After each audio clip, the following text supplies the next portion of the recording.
আসসালামু আলাইকুম।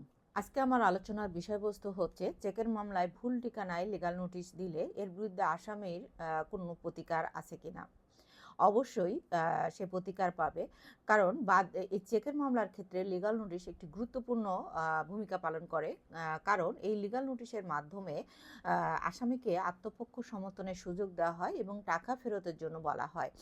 তো বাদী যদি এই আসামির ভুল ঠিকানায় লিগ্যাল নোটিশ প্রেরণ করেন, সেক্ষেত্রে মামলাটার ভিত্তি দুর্বল হয়ে যেতে পারে।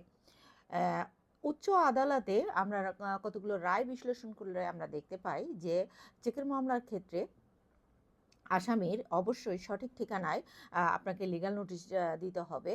আর এই ভুল ঠিকানায় যদি কেউ লিগ্যাল নোটিশ প্রেরণ করে আর এই লিগ্যাল নোটিশের উপর ভিত্তি করে নিম্ন আদালত যদি কোনো বিচার করে থাকে অর্থাৎ রায় এবং শাস্তি দিয়ে থাকে, সেক্ষেত্রে আসামির সুযোগ আছে উচ্চ আদালতে যাওয়া এবং উচ্চ আদালতে সে দ্য কোড অফ ক্রিমিনাল প্রসিডিউরের সেকশন 561A অনুযায়ী সে কসমেন্টের পিটিশন দায়ের করতে পারে। আর কসমেন্টের মামলা ফাইল করলে হাইকোর্ট আপনার এই মামলাটা বাতিল করে দিতে পারে। তো আশা করি সবাই বিষয়টা বুঝতে পেরেছেন। তো ধন্যবাদ। ভালো থাকবেন। আল্লাহ হাফেজ।